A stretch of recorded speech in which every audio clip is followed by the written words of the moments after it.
الحمدللہ رب العالمین والصلاة والسلام علی خاتم النبیین اما بعد فاعوذ باللہ من الشیطان الرجیم بسم اللہ الرحمن الرحیم۔ السلام علیکم ورحمۃ اللہ وبرکاتہ۔ ناظرین، ایک بار پھر موجود ہے پروگرام بات ہے پچھلے زمانے کی۔ آج کس زمانے کی بات کرنی ہے اور کس قوم کی بات کرنی ہے؟ حضرت یونس علیہ السلام کی قوم کا واقعہ یہ ہے کہ یہ لوگ موصل کے علاقے نینوا میں رہتے تھے اور کفر و شرک میں مبتلا تھے۔ اللہ تعالیٰ نے حضرت یونس علیہ السلام کو اس قوم کی طرف رسول بنا کر بھیجا۔ اب آپ انہیں ایک عرصے تک بت پرستی چھوڑنے اور ایمان لانے کا حکم دیتے رہے، لیکن ان لوگوں نے آپ کی دعوت حق کا انکار کیا۔ حضرت یونس علیہ السلام کو جھٹلایا، آپ کی تکذیب کی اور اپنی گناہوں والی راہ پر، اپنی شرک والی راہ پر وہ گامزن رہے۔ طویل عرصے تک پوری کوشش کے باوجود جب یہ لوگ راہ راست پر نہ آئے تو آپ علیہ السلام نے بارگاہ الہی میں دعا کر دی، اے میرے رب، قوم مجھے جھٹلانے پر ہی قائم ہے، پس تو ان پر اپنا عذاب نازل فرما۔ اس پر ان سے فرمایا گیا کہ آپ انہیں خبر دے دیں کہ 3 دن بعد صبح کے وقت ان پر عذاب نازل ہو جائے گا۔ چنانچہ آپ علیہ السلام نے قوم کو نزول عذاب کی خبر دے دی۔ اب نزول عذاب کی خبر سن کر لوگوں نے آپس میں کہا، حضرت یونس علیہ السلام نے کبھی کوئی بات غلط نہیں کہی ہے۔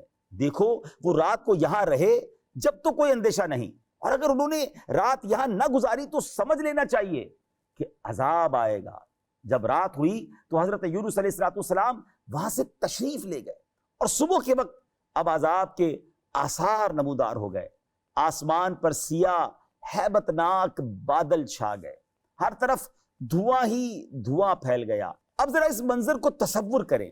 جب انہیں یقین ہو گیا کہ اب کوئی نہیں بچے گا تو وہ بھاگے، مگر کسی قلعے کی طرف نہیں، وہ جنگلوں کی طرف نکل گئے۔ ہر طرف چیخو پکار تھی، انہوں نے موٹے کپڑے پہن لیے اور اللہ کریم کے حضور گریہ زاری کرنے لگے۔ ناظرین، ان کی توبہ صرف زبان تک محدود نہیں تھی۔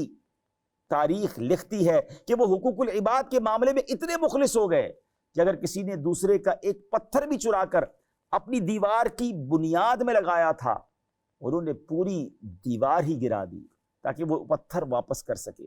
وہ چیخ چیخ کر کہہ رہے تھے، جو دین یونس لائے ہیں ہم اس پر ایمان لائے۔ اللہ تعالیٰ کی بارگاہ میں اخلاص کے ساتھ مغفرت کی دعائیں کی تو پروردگار عالم نے ان پر رحم کیا، دعا قبول ہو گئی اور عذاب اٹھا لیا گیا۔ اس واقعے کو قرآن مجید کس طرح بیان کرتا ہے، آئیے سنتے ہیں۔ فلولا كانت قرية آمنت فنفعها إيمانها إلا قوم يونس لما آمنوا كشفنا عنهم عذاب الخزي في الحياة الدنيا ومتعناهم إلى حين۔ تو کیوں ایسا نہ ہوا کہ کوئی قوم ایمان لے آتی تاکہ اس کا ایمان اسے نفع دیتا، لیکن یونس کی قوم جب ایمان لائی تو ہم نے ان سے دنیا کی زندگی میں رسوائی کا عذاب ہٹا دیا اور ایک وقت تک انہیں فائدہ اٹھانے دیا۔ اس مقام پر ایک سوال یہ پیدا ہوتا ہے کہ قرآن پاک میں اللہ تعالیٰ نے فرعون کے بارے میں ذکر فرمایا کہ اس نے آخری وقت توبہ کی، لیکن اس کی توبہ قبول نہ ہوئی، جبکہ حضرت یونس علیہ السلام کی قوم کے بارے میں ذکر فرمایا کہ انہوں نے توبہ کی تو اللہ کریم نے ان کی توبہ قبول فرما دی۔ ناظرین، دونوں میں فرق کیا ہے؟ اللہ اکبر۔ امام فخر الدین رازی رحمت اللہ تعالی علیہ اس کا جواب فرماتے ہیں کہ فرعون کی توبہ اور حضرت یونس علیہ السلام کی قوم کی توبہ میں واضح فرق ہے۔ وہ یہ کہ فرعون نے عذاب کا مشاہدہ کرنے کے بعد توبہ کی تھی، جبکہ حضرت یونس علیہ السلام کی قوم پر جب وہ نشانیاں ظاہر ہوئیں جو عذاب کے قریب ہونے پر دلالت کرتی ہیں تو انہوں نے عذاب کا مشاہدہ کرنے سے پہلے اسی وقت ہی توبہ کر لی تھی۔ اس کا مطلب یہ ہے کہ نزول عذاب کے بعد توبہ قبول نہیں، البتہ نزول عذاب سے پہلے صرف علامات عذاب یعنی عذاب کی نشانیاں ظاہر ہو جائیں، اس کے بعد توبہ قبول ہو سکتی ہے۔ دوسری طرف حضرت یونس علیہ السلام اپنی قوم کی توبہ سے باخبر نہیں تھے۔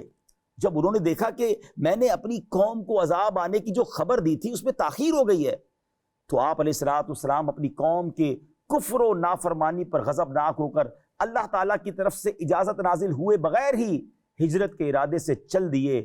آپ علیہ الصلوۃ والسلام نے خیال کیا کہ اللہ تعالیٰ مجھ پر کوئی تنگی نہیں کرے گا اور نہ ہی اس فعل پر مجھ سے کوئی باز پرس ہوگی۔ حضرت یونس علیہ الصلوۃ والسلام کے ہجرت کرنے اور غضبناک ہونے کی وجہ یہ بھی تھی، وہ لوگ اس شخص کو قتل کر دیتے تھے جس کا جھوٹا ہونا ثابت ہو جائے۔ آپ تو یقینی طور پر سچے تھے اور آپ نے وحی الہی سے انہیں بتایا تھا کہ اب عذاب آئے گا اور عذاب اب نہیں آ رہا، تو ان کو یہ ڈر ہوا کہ کہیں مجھے قتل نہ کر دیا جائے، اس اندیشے سے وہاں سے چل دیے۔ حالانکہ آپ نے عذاب کا فرمایا تو تھا، لیکن انہیں کوئی متعین وقت نہیں بتایا تھا جس کی وجہ سے آپ علیہ السلام کو آپ کی قوم جھوٹا کہہ سکتی۔ اس کے بعد حضرت یونس علیہ السلام جب جاتے ہیں تو اب آپ کے ساتھ ایک اور عجیب واقعہ شروع ہو جاتا ہے۔ ناظرین، آپ جب کشتی میں جاتے ہیں اپنی قوم سے دور نکل کے، تو کشتی کے لوگ جب دیکھتے ہیں کہ کشتی ایک جگہ پر کھڑی ہو گئی پانی میں، نہ آگے جا رہی نہ پیچھے جا رہی ہے، اور پھر ایک طویل واقعہ، الگ داستان شروع ہوتی ہے کہ وہ کہتے جب ایسا ہو جاتا ہے تو ہمیں لگتا ہے کہ کشتی میں کوئی بھاگا ہوا غلام ہے، قرآن اندازی ہوتی ہے، حضرت یونس کا نام نکلتا ہے، آپ علیہ السلام کو پانی میں تنے تنہا ڈال دیا جاتا ہے اور وہ کشتی وہاں سے روانہ ہو جاتی ہے، ایک طرف قوم سے دوری اور اب تنہا سمندر میں آپ اکیلے ہیں۔ اور ناظرین، پھر ایک بڑی مچھلی آپ کو نگل لیتی ہے۔ اللہ اکبر، غور کیجئے، ایک مچھلی کسی انسان کو نگل لے، اب وہ کیسے بچ سکتا ہے؟ سمجھا جائے اس زمانے کی کہ وہ بہت بڑی مچھلی تھی جس کے پیٹ میں حضرت یونس علیہ السلام تھے۔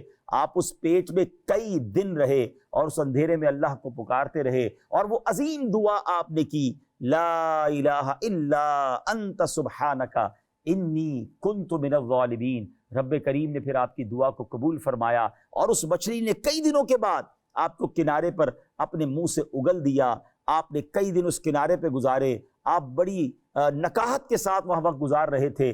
اللہ نے اپنے غیب کے خزانوں سے آپ کے رزق کا انتظام کیا، آپ دوبارہ توانا ہوئے، اور جب اپنی قوم کے پاس پہنچتے ہیں، اللہ تبارک و تعالیٰ نے جب حضرت یونس علیہ السلام کو پہلے کی طرح موصل کی سرزمین قوم نینوا کے 1 لاکھ اور اس کے کچھ زیادہ آدمیوں کی طرف انتہائی عزت و احترام کے ساتھ بھیجا، یعنی جب آپ واپس گئے تو پوری کایا پلٹ چکی تھی۔ جو لوگ بت پرستی کرتے تھے، حضرت یونس کی بات کو جھٹلاتے تھے، جن پر عذاب آنے والا تھا، اب جب آپ واپس جاتے ہیں تو اس قوم کی کایا پلٹ چکی ہے، وہ توبہ کر کے ایمان والی قوم بن چکی ہے۔ 1 لاکھ کے قریب لوگ آپ کے استقبال کے لیے موجود تھے، اور سبحان اللہ باقاعدہ آپ پر ایمان لائے۔ اللہ تعالیٰ نے قوم کو ان کی آخری عمر تک آسائش کے ساتھ رکھا، اور اس قوم کو پھر ایک ایسی زندگی ملی جو ایمان والی زندگی، جو اللہ کے نبی کی فرما برداری والی زندگی تھی۔ قرآن مجید میں اس بات کو کس طرح ارشاد فرمایا، آئیے سنتے ہیں۔ وَأَرْسَلْنَاهُ إِلَى 100,000 أَوْ يَزِيدُونَ فَآمَنُوا فَمَتَّعْنَاهُمْ إِلَى حِينٍ۔ اور ہم نے اسے 1 لاکھ بلکہ زیادہ آدمیوں کی طرف بھیجا تو وہ ایمان لے آئے، تو ہم نے انہیں ایک وقت تک فائدہ اٹھانے دیا۔ ناظرین، اب سبق کیا ملتا ہے؟ اللہ اکبر، حضرت یونس علیہ السلام کی قوم کا واقعہ one of the amazing story of Quran ہے۔ اللہ اکبر، عذاب آیا ہوا ٹل سکتا ہے، اللہ ناراض ہو جائے اسے راضی کیا جا سکتا ہے، وہ کب؟ کہ جب اللہ سے سچی توبہ کی جائے، اخلاص کے ساتھ توبہ کی جائے۔ توبہ بڑے بڑے مسائل کو حل کر سکتی ہے۔ ہم بھی توبہ کرتے ہیں، مگر 2 گالوں پر چپت لگا کر اللہ میری توبہ کہہ کر نہیں، صدق کے دل سے، پکے ارادے سے، گریہ و زاری سے سچی توبہ کریں تو وہ رب کریم سارے گناہ معاف فرما دیتا ہے۔ آئیے مل کر توبہ کریں، سچے دل سے توبہ کریں تاکہ ہمارے گناہ معاف ہو جائیں، رب ہم سے راضی ہو جائے، اور جب سے رب راضی ہو جائے گا نا ناظرین، اس سے پھر سب راضی ہو جائے گا، پھر اس کے سارے معاملات سیدھے ہو جائیں گے۔ ہمارا پرابلم یہ ہے کہ ہم سب کو راضی کرنے کے لیے اپنے رب کو ناراض کر لیتے ہیں۔ کاش یہ بات سمجھ آ جائے۔ اور پھر حضرت یونس علیہ السلام کا واقعہ کمال کی موٹیویشن ہے۔ میرا رب وہ ہے جو مچھلی کے پیٹ میں بھی زندہ رکھ سکتا ہے، اور میرا رب وہ ہے جو مچھلی کے پیٹ سے نکال کر پھر نئی زندگی عطا فرما سکتا ہے۔ یہاں علماء فرماتے ہیں کہ حضرت یونس کی جو وہ دعا تھی مچھلی کے پیٹ کی، جس کو ہم آیت کریمہ کہتے ہیں، لا الہ الا انت سبحانک انی کنت من الظالمین، یہ وہ مجرب وظیفہ ہے، یہ وہ کمال کا وظیفہ ہے۔ آپ کتنی بڑی مشکل میں کیوں نہ ہوں، آپ اس وظیفے کو پڑھیں، انشاءاللہ آپ اس اندھیرے سے نکل آئیں گے۔ جس طرح حضرت یونس مچھلی کے پیٹ کے اندھیرے سے نکل آئے، آپ غموں کے اندھیروں سے نکل آئیں گے۔ انشاءاللہ بیماری کے اندھیرے سے نکل آئیں گے، آپ تکلیف سے راحت میں آ جائیں گے۔ اللہ کو سچے دل سے پکاریے تو صحیح نا۔ اللہ کریم حضرت یونس علیہ السلام کے صدقے ہمیں بھی غموں کے اندھیرے سے خوشیوں کے اجالے میں داخل فرما دے، بیماریوں کے اندھیرے سے صحت کے اجالے میں داخل فرما دے، بے روزگاری اور تنگ دستی کے اندھیرے سے اے رب کریم ہمیں خوشحالی اور رزق کی فراوانی اور حلال روزگار کے اجالے میں داخل کر دے۔ اللہ ہمیں آفتوں، بلاؤں، مصیبتوں، پریشانیوں کے اندھیرے سے نکال کر راحتوں، چین اور قرار کے اجالے میں داخل کر دے۔ آئیے مل کر ایک بار پڑھ لیں، لا الہ الا انت سبحانک انی کنت من الظالمین۔ اپنی دعاؤں میں یاد رکھیے گا، اگلے پروگرام میں ایک اور واقعہ، ایک اور داستان اور ایک اور سبق لے کر حاضر ہوں گے۔ السلام علیکم ورحمۃ اللہ وبرکاتہ۔